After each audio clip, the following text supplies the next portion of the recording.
voulais vraiment le mentionner. Merci. Eh bien, si vous brillez dans une constellation d'étoiles, c'est que vous êtes vous-même une étoile. Nous avons donc aussi cette semaine le sujet par lequel nous allons commencer, parce que c'est un sujet qui marque l'humanité. C'est la reconnaissance du Veroyan dans le patrimoine culturel immatériel par l'UNESCO. Le savant Ekan, fondateur de Génération Ekan, venant de Bomam, va nous expliquer cela. Bonsoir venant.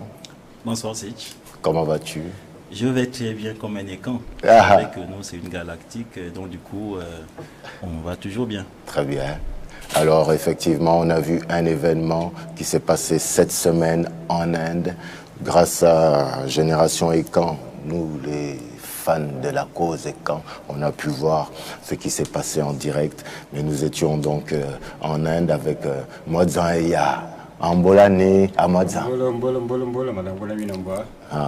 Avant de commencer, Modzan Eya a une manière propre à lui de se présenter pour ne pas déroger au protocole. Boris, c'est quand tu veux.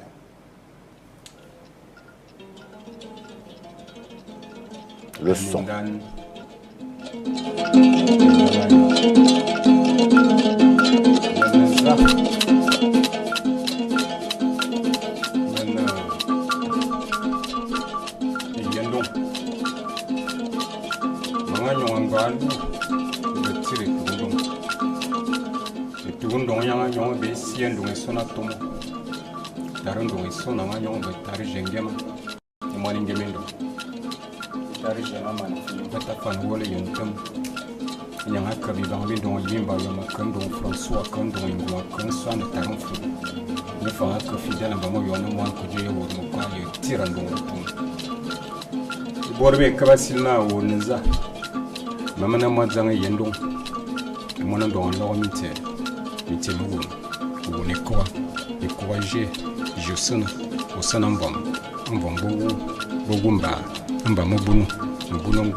Tama, Mango, Ngozang, Zangamar, Amaransun, Nsemeno, Enosep, Seradama, Adamasi, Sizam, Zama Yamabawa.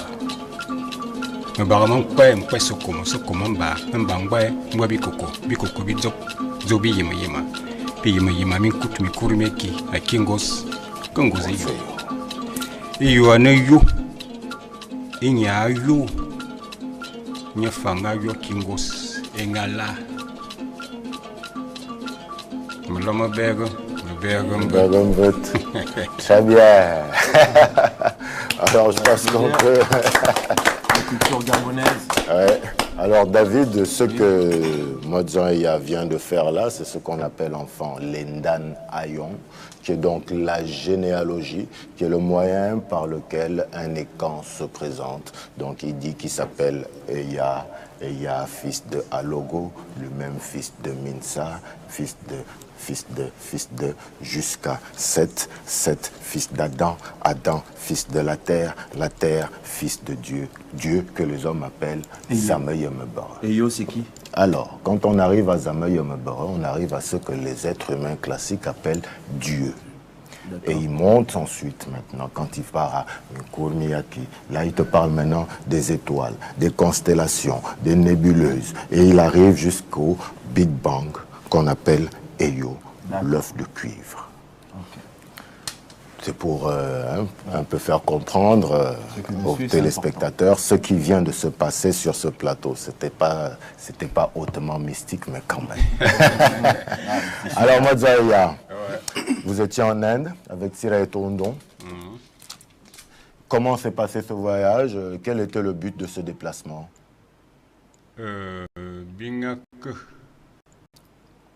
Na bia koma na mvet eta zang mbala ba fang ba zona asebene ki ke zang elik edibinga ke na asebete ta zang elik mvet ba yana da yam sisi mi famini ko ko kenyo kenyo mo ya kenyo mo yum Mveta Yenoto, Lele, Mbembe. Alors venant de Bauman, la traduction. Je vais essayer. Je ne sais pas si les réussir. profondeurs de la langue Botswana de Mwanza et Adizio en fait, je peux les décortiquer, mais je vais essayer. Il faut juste nous faire comprendre au commun des mortels Ce de qu'il faut quoi il comprendre, c'est s'agit. que Mwanza et Adi, ils sont allés en Inde, à New Delhi, prendre part à la 20e session des pays membres de l'UNESCO, auquel s'est tenue la délibération ou encore la reconnaissance du vote Oyom comme art musical, pratique et savoir-faire associé à la communauté Ekan. Il n'était pas seul, il était avec son maître, disons Tira et Tundon. Ils sont allés représenter les communautés Ekan du Gabon. Ekan du Gabon, parce qu'il n'y avait pas seulement le Ekan du Gabon. Je précise qu'ils sont partis à New Delhi en tant que tête de file de cette communauté-là au sein de l'UNESCO. Quand je dis tête de file, ça veut dire que c'est l'État Gabon qui porte la tête de l'inscription du vote Oyom à l'UNESCO. Je crois que quand j'ai dit ça, Mwanza a dit à la fin que cette décision a été prise par des communautés unanimement pour être présents là-bas afin que le Mvet, notre patrimoine culturel et immatériel, ne disparaisse pas. Très bien. Au moins le monde entier sache qu'en Afrique, il existe une communauté qui pratique cet élément encore. Très bien. Alors Boris, nous avons un élément vidéo on va regarder un petit extrait de la performance de Tira et Tundon accompagné de Mwanza Iya. C'était à New Delhi, en Inde.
Il y a donc, lors de cette conférence de l'UNESCO, avant de dire et de faire comprendre aux profanes comme nous autres qu'est-ce que cette reconnaissance veut dire, il faudrait peut-être d'abord définir le Mvet, sommairement quand même. Mwanza Iya, le Mvet c'est quoi? Dis-nous Mvet, dis-nous Mvet. Mvet d'assom efia fan. Bazona avet. Gekina avet. Kalamani kan ayemna. Ejum se dis dayen. Ne zoma yasi. Ejum sallo. Da wok. Ne zoma yasi. No wok mamno. Ici bokon. No wok mamani misisim. Oyen verenting. No yen mamani misisim oyen verenting. Kalam vet. Nya no veran nga yen mam. Dem bombaring gang bombarato. Nga bombat. E mama yen hakal baadu kina bom baadu kina kanangam vet. Ngakina nganam vet. Bazana anlang. Anlang ayilna walang. Bombara lang. Et maman lang, très bien. Alors, en gros, ce que je peux vous dire, c'est qu'il est en train de nous expliquer que le mot Mvet vient étymologiquement du mot ascension, élévation. Il nous a dit que tout ce qui se voit et physique, tout ce que l'on entend, c'est des choses physiques, mais que l'homme doit apprendre à s'élever. Et donc, que lorsque le conteur de Mvet, on dit effectivement qu'il est enfant, le mot dit un langue. Une langue parle de lecture, ça veut dire que le conteur de Mvet est donc fait une lecture d'une vision ou d'une situation, et c'est cette lecture et cette vision qu'il partage au reste de l'humanité. J'espère avoir été assez fidèle à l'explication. Alors, le Mvet, effectivement, c'est cet instrument qu'on a vu venant des Bomam. Oui, en fait, ce n'est pas le Mvet l'instrument qu'on a vu. Le Mvet, c'est, comme Mwanzan l'a dit, en fait, c'est un récit. On ne voit pas le récit, tu peux l'entendre. Et pour l'entendre, il s'adapte aux instruments ou encore aux éléments. C'est là où le sujet est intéressant. Quel genre d'éléments ou d'instruments le Mvet s'adapte? Le Mvet s'adapte d'abord à lui-même. C'est pour cela qu'on l'appelle Mvet Ekan. Le Mvet Ekan, c'est le Mvet qui fait la mythologie, la cosmogonie, la cosmogénèse et la vision civilisationnelle du peuple Ekan. On n'a pas besoin d'instruments, on n'a pas besoin de support. Nous arrivons au Mvet Oyang. Le Mvet Oyang, c'est le récit associé à l'instrument. L'instrument peut changer. Pour avoir l'instrument à une corde, on a autre, pour avoir l'instrument à une calebasse ou deux calebasses. Et quand on a pour avoir l'instrument comme tirer tout là en ce moment-là, en Guadeloupe, c'est ça, ça change. On appelle ça le Mvet Oyang. Le Mvet qu'on compte avec l'instrument. Vous avez également le Mvet qu'on compte dans le texte, dans le livre.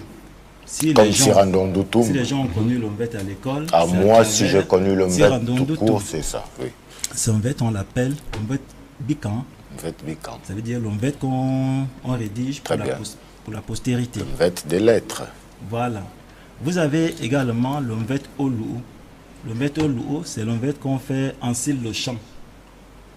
Zemboma fait Mvet Olu. Prosperze a fait Mvet Olu. Mon grand frère Alexis Abosolo a fait Mvet Olu en Oldjoud. C'est des gens qui font dans ce style. Mwanzan, il y a lui avec Chef Ella, ils arrivent encore avec un autre style qu'on peut dire Mvet Slam. C'est un Mvet qui est entre la jeunesse et les anciens. Ils servent de pont, ils ne créent rien. Ils prennent ce qui est sacré, ils diluent pour que ça arrive à la jeunesse. On appelle ça l'éveil chez nous. Très bien. Lorsque vous dépassez encore cette étape, vous pouvez encore arriver d'autres étapes du Mvet. Et c'est ce qui est fantastique aujourd'hui à Siko Le Camp, que nous développons chaque dernier mercredi du mois dans le cadre de Motomiyaba à Cocotier. Et depuis 2022, nous initions des jeunes à la tradition Mvet et c'est très intéressant. Alors justement, là vous avez vraiment donné une très bonne explication pour les gens qui regardent et qui veulent comprendre c'est quoi le Mvet. Si j'avais un petit détail à ajouter, s'il vous plaît, je disais ce n'est pas l'homme qu'on a vu qu'on appelle Mvet. Non, l'homme, moi on vous l'a dit, l'homme qui joue, on l'appelle Onkuru Oyang. C'est l'instrument qu'on appelle Oyang. L'instrument n'est pas Mvet. Très bien. Mais l'instrument peut devenir Mvet lorsque l'instrument contribue déjà en Mvet. C'est pour cela que Tsirandondou m'a dit l'instrument est Mvet. Oui, parce que l'instrument contribue déjà en Mvet. Très bien. Celui qui dit est Onzo Mvet. Onzo, les paroles. Il dit les paroles, donc Anonzo Mvet. Après, maintenant, tu as le récit qui est Mvet. D'accord. À résumer ça en triptyque, et c'est très intéressant. Oui, en fait, ma question, c'est avant d'arriver justement à cette distinction, pour que les gens puissent comprendre, dans ce que vous venez de nous expliquer, effectivement, le Mvet est évolutif, parce que, à mon sens, après vous me direz ce que vous en pensez, la parole est ouverte, je pense que la culture n'est pas l'histoire. L'histoire n'évolue pas. L'histoire est passée et elle reste telle qu'elle a été. Mais la culture est une chose qui évolue et qui doit se vivre avec le temps. D'où effectivement vous avez fait cette explication où vous nous dites qu'il y a ce mvet, donc il y a cet instrument même qui est l'oyang, que certains ont avec une corde, d'autres avec deux, d'autres avec trois, d'autres ensuite qui sont nés dans les années 70 ou soit 80 qui peuvent communiquer autrement, ont fait des romans. En fait, vous allez comprendre ma question parce que moi-même je suis producteur audiovisuel et je n'ai pas envie effectivement de pervertir l'objectif du mvet, mais je pense participer. Alors, est-ce que le mvet peut arriver jusqu'au point cinématographique, n'est-ce pas? Oui. Parce que, selon moi, le mvet, ce qu'il faudrait peut-être le plus faire comprendre aux gens, c'est, selon moi, vous allez me corriger, c'est un message qui nous parle donc de l'homme d'Okui, qui est l'homme mortel, la chair dont Modzan a parlé tout à l'heure, qui a ses envies et ses aspirations, qui est souvent qu'on appelle le péché. Et il y a cette envie d'immortalité. Et c'est à cet instant où l'homme veut accéder à l'immortalité qui ne lui est normalement pas permise que les immortels, donc les gens d'Engon, arrivent souvent pour remettre la justice et les choses en place. Je pense que c'est cet ensemble-là duquel sort souvent beaucoup d'enseignements, je pense, qu'on peut appeler Mvet, et que maintenant c'est cette espèce d'évangile que nous devons, nous, apporter à l'humanité. Est-ce que j'ai bien compris la chose? Vous avez absolument, je ne sais pas si on peut vous nommer ambassadeur en fait, parce qu'en fait, aujourd'hui, lorsque vous avez compris comme ça, vous n'êtes plus obligé d'être un écan. Non, non, non, vous êtes Gabonais, vous avez compris le sujet, et bien vous devenez apôtre du sujet. Prenez donc le sujet, amenez-le n'importe où, et faites vos disciples à vous. Vous voyez, vous parlez de la numérisation ou encore l'informatique. N'oubliez pas que vous avez travaillé sur une BD, la BD Alumdo Minko, qui était un récit, au départ oral. Le récit oral est passé récit papier, c'est passé en BD, où les enfants peuvent facilement voir. Aujourd'hui, vous l'avez animé, vous avez animé ce récit-là. Je crois que c'était à Télé Africa, lorsque vous étiez. Et aujourd'hui, avec l'IA, l'intelligence artificielle, je vois que des jeunes promoteurs sont en train de l'adapter encore. C'est ça la sauvegarde. Et c'est très important ce qui est en train de se faire. Ça veut dire qu'une fois qu'on va adapter ça, on va arriver aux films documentaires comme les Marvin, les Black Panthers, c'est du Mvet, les Black Panthers. Très bien. Il n'y a pas de différence entre ce qu'on parle ici, ce que dit Modzanya, et ce que vous voyez comme Black Panther et tout ça. Non, non, non, il n'y a pas de différence. Alors, cette reconnaissance comme patrimoine culturel immatériel à l'UNESCO, qu'est-ce que cela veut dire pour le Mveroyang? Il faut dire que, bon, déjà pour dire ce que cela veut dire, je ne pourrais vraiment pas me mettre à parler à la place de l'État. Parce que la réglementation voudrait que l'État réponde à ces populations de ce que la reconnaissance là signifie d'abord. Moi, je vais parler en tant que passerelle entre l'État qui a gagné le trophée. C'est pas moi qui ai gagné le trophée. C'est le Gabon. C'est le Gabon qui a gagné le trophée. Donc moi, je suis passerelle entre l'État, l'institution représentée par le ministère de la Culture, et les communautés. Entre l'État et les communautés, il y a un pont qu'on appelle les associations des ONG. Et je fais partie de ces ONG qui ont mené le projet du début jusqu'à la fin. Cette reconnaissance, déjà, ça n'a pas commencé hier. C'est un long processus. Si vous me permettez de vous faire l'historique, l'État Gabon a ratifié, on appelle ça la Convention 2003 à l'UNESCO. C'est une convention qui a été créée pour inscrire les éléments qui sont en voie de disparition ou qui se pratiquent encore.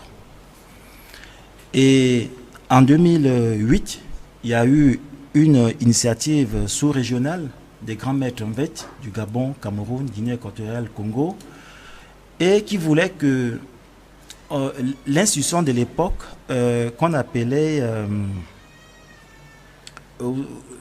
les Bantous, c'était le Sisiba. Le Sisiba, le Centre international des civilisations. Le Sisiba s'intéresse à eux. J'étais dans le cas des fêtes tournantes de l'époque. Ils sont allés voir le Sisiba, mais comme vous savez, le Sisiba était en train de se mourir. Et après, ils sont allés voir le ministère de la Culture pour leur dire, on est intéressé à cet élément, on ne veut pas que ça disparaisse, aidez-nous. En 2012, le ministère de la Culture avec l'UNESCO ont organisé l'atelier de formation des formateurs. Ils ont organisé un atelier où on apprend à renseigner l'élément, la convention. Ça se fait. En 2013, il y a eu la journée d'expression Vote Oyam. C'était à l'ancien Institut français. C'est Tira et Toundon qu'il avait fait avec ses 10 heures. Il voulait rendre hommage. En 2013, pareil, en août 2013, il y a eu dans la sous-région une initiative qu'on appelle le Festival Elarayunkan. Avec la fondation Mobo. Ambam. Avant qu'on arrive à Ambam. Ambam, c'était en 2015, c'est après 2013.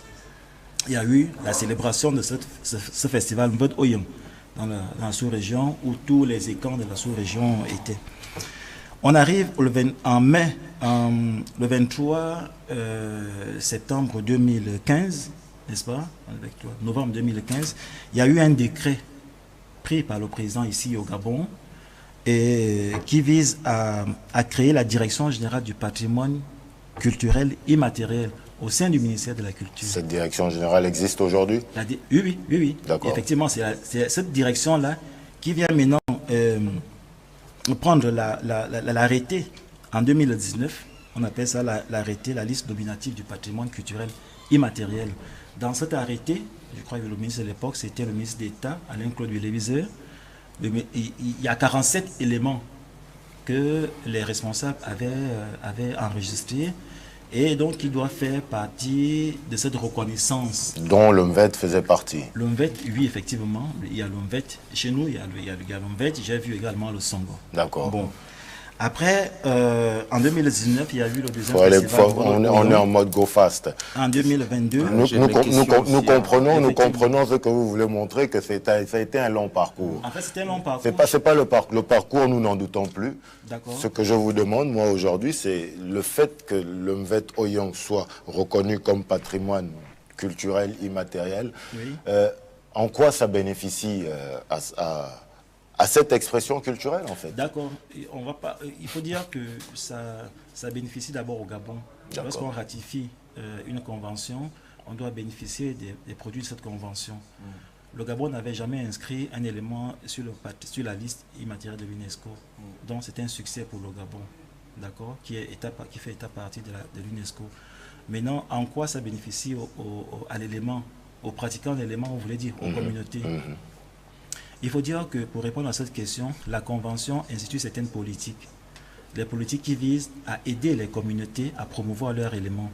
Et ces communautés répondent à un certain processus. Par exemple, nous avons un grand festival chaque vacances. On peut dire que le festival Mvodoyom que le Gabon pourra organiser, ou encore le festival de Bitam, on va le dénommer festival Mvodoyom ce mois d'août. On va élaborer le projet avec la fondation Eyogo, la fondation Zulu. On fait la demande à l'État parti qui est Gabon.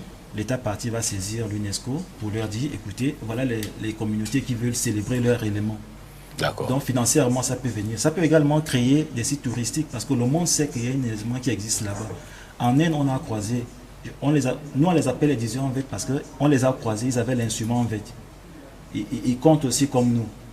Donc, ça peut créer ce qu'on appelle les échanges interculturels entre eux et nous. On veut voir leur mythologie ou encore leur récit, les comparer à nous. Peut-être c'est la langue qui change et peut-être l'objectif est le même, celui d'élever des gens.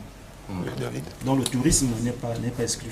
Déjà, pour commencer, je tiens à vous féliciter Merci pour beaucoup. cela. Alors, moi, la question que j'aimerais poser, le conteur de Mvet, l'artiste, celui qui fait ce récit-là, quelles sont les qualités au préalable qu'il doit avoir? Est-ce un initié? Est-ce on va dire quoi, un habitant lambda? Quelles sont ses prérogatives? Qu'est-ce qu'il doit avoir pour pouvoir raconter cette histoire? Si vous m'en posez la question... C'est des griots, c'est des lignes en lignée, c'est... Voilà. Non, il n'y a pas de miracle. Chez nous, les écans, on ne croit pas au miracle et chez nous, le miracle n'existe pas. Chez nous, il n'y a pas de miracle. On a des écoles, D'accord. Vous entrez à l'école, on appelle ça l'école d'éveil, l'école d'affiant. Donc il y a une école initiatique un peu dans ce sens ou bien on vous initie lorsque on est initié lorsque Toute école est initiatique. pratique. Lorsque vous quittez la maison à 4 ans pour entrer au jardin d'enfants, D'accord. on vous initie à l'école. C'est ça l'initiation. L'initiation, ce n'est pas aller sous l'arbre, manger l'iboga, faire le gris-gris. Non, je comprends. Ça, c'est je maintenant comprends les tout à fait. étapes d'après. Donc, un diseur en fait, il naît comme nous tous. D'accord. En ce moment-là, nous sommes dans une école VET. Il y a des enfants, il y a des jeunes qui sont à l'école VET. Il y a certains qui sont sortis de l'école VET il y a 5 ans. Hein. Aujourd'hui, ils sont 10 ans en VET. On a trouvé qu'il y avait certaines régions qui n'avaient plus de 10 ans en VET. Aujourd'hui, ils ont des 10 ans en VET. Ça veut dire qu'il y a des formations. Il y a une école ou des écoles qui forment des 10 ans en VET. Et tout le monde n'est pas obligé d'aller au stade de tirer tout Ndon, par exemple. Grand maître savant en VET. Tu n'es pas obligé. Tu peux t'arrêter à un stade comme le stade de Chefela. On appelle ça le stage de bout de chemin. Tu t'arrêtes là, tu dis, moi, je me sens bien dans mon slam. Et voilà, je vais vivifier les cérémonies. Tu t'arrêtes là. D'autres vont dire, écoutez, moi, je vais faire la musique. On t'apprend. Mais ce qui est vrai dans l'OMVET, c'est qu'il y a des codes. Que tu fasses la musique, que tu fasses le slam, que tu fasses l'OMVET. Il faut respecter les codes. Même les textes, quand tu écris, n'écris pas le texte OMVET comme étant un conte. Non. Parce que chez nous, les écoles, moi, on l'a dit, on ne dit pas Makenumvet. Ce n'est pas un conte. Un conte, le conte, c'est un récit imaginaire. L'OMVET, c'est un récit écrit. Donc, c'est un texte qui est écrit. C'est pour cela qu'on dit en langue. Ce qu'on lit, c'est ce qui est écrit. On ne lit pas ce qui n'est pas écrit. C'est pour cela qu'on dit en langue. Coach Bénédicte Kessani, vous avez un lien avec l'OMVET. Vous percevez cette culture gabonaise? C'est quelque chose vous êtes totalement profane et c'est quelque chose qui vous parle? Non, pas profane, parce que j'ai eu quand même la possibilité d'écouter le Sorokos. Je suis pas chef là également, donc je ne suis pas profane. Je suis souvent allé regarder les slams. Très bien. Donc voilà. Donc comme quoi, effectivement, ça répond à la question de tout à l'heure. Il y a donc certains prophètes du MVET, comme on peut dire, ou certains apôtres du MVET, qui sont désignés pour leur époque et leur génération. Exactement. Parce qu'elle ne nous a pas cité David Akio-Bien, ou voilà, elle nous a cité effectivement les conteurs d'aujourd'hui, ceux qui perpétuent ce message. Arnold, toi, le MVET, ça te parle? Bien sûr que ça me parle. Pour quelqu'un, moi je suis tellement friand de la culture écan. Pourquoi je chante tout le temps enfant. Voilà, et je tiens d'abord à vous féliciter. En tant qu'ambassadeur UNESCO pour la paix, c'est mon devoir de vous le faire. Bravo pour votre entrée au patrimoine, pour l'entrée du MVET au patrimoine immatériel de l'UNESCO. C'est un grand événement, un grand moment pour la culture gabonaise et la culture écan.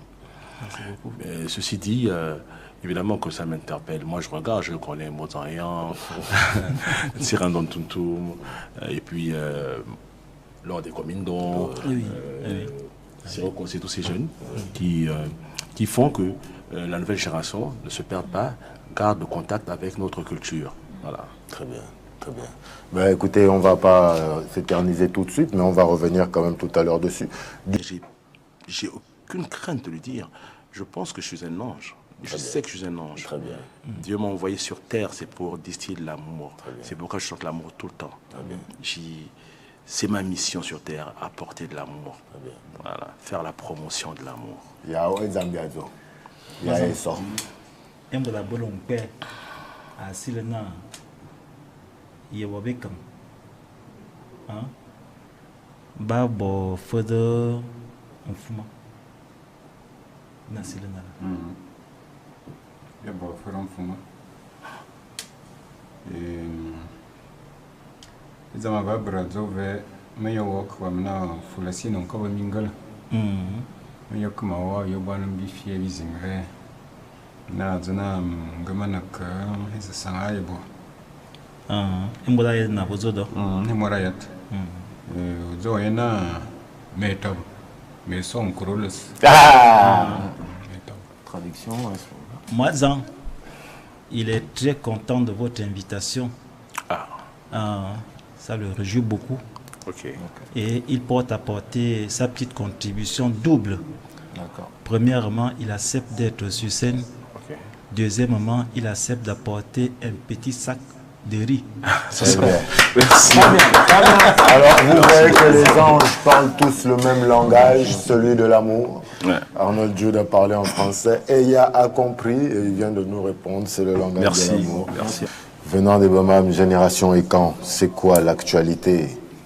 L'actualité, c'est que je remercie d'abord les autorités d'avoir fait confiance à notre organisation non gouvernementale, Génération Ekan, d'accompagner le ministère de la Culture à inscrire un patrimoine, n'est-ce pas, sur la liste représentative de l'UNESCO. C'était une longue, n'est-ce pas, histoire, mais nous sommes arrivés à la fin.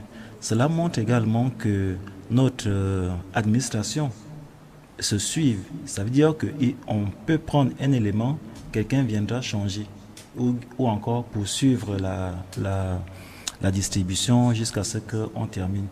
Généralement, ce qu'on dit, c'est que notre administration, il n'y a pas de suivi, il n'y a pas de continuité. Quand quelqu'un part, les dossiers disparaissent, on reprend à zéro. Le MVET est un bel exemple. Les ministres se sont succédés, l'élément a poursuivi son chemin, les directeurs généraux se sont succédés, l'élément a poursuivi son chemin, et voilà la consécration. C'est un succès pour l'administration publique, notamment le ministère de la Culture. Un succès. Le deuxième souhait que j'aimerais, c'est que Génération Ekan vient de célébrer 10 ans. C'était le 26 juillet dernier à l'hôtel Hibiscus de Lui. C'est une ONG d'origine gabonaise et que j'aimerais vraiment, c'est un souhait que je souhaite au niveau des autorités, d'avoir toujours un œil beaucoup plus averti sur les promoteurs culturels. On a comme l'impression que certains sont beaucoup choyés en oubliant d'autres, comme ma soeur qui fait coaching. J'ai compris sa douleur, nous aussi on la partage. Nous sommes des passeurs de lumière. Lorsqu'on arrive, on est là pour donner. Et on aimerait également que ceux qui nous gèrent, notamment sur le plan institutionnel, comprennent nos cris. Ce serait intéressant pour les communautés. Très bien. Ça continue?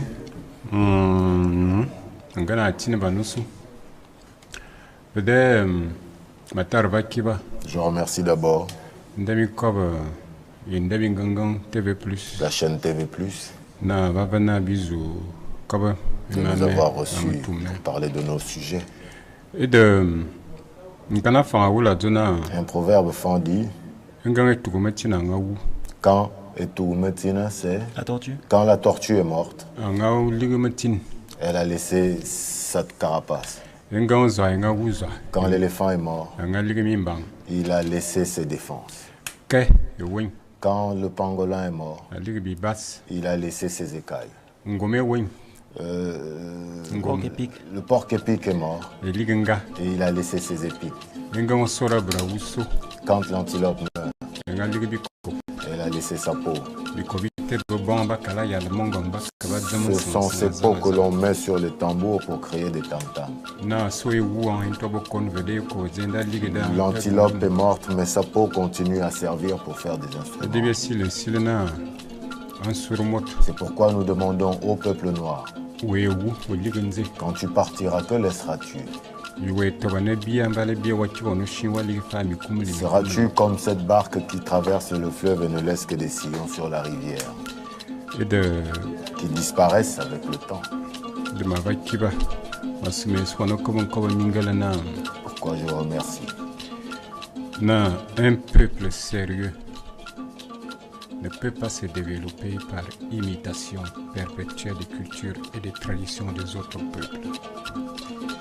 Abandonner sa tradition, abandonner sa culture pour épouser celle des autres et appeler ça le progrès, c'est d'être dans une illusion grave. Parce que le monde est une diversité, le monde est une pluralité, le monde, c'est la richesse. Le mariage. Trop parler, c'est maladie. Et comme, et non quoi. À la semaine prochaine. Bye bye.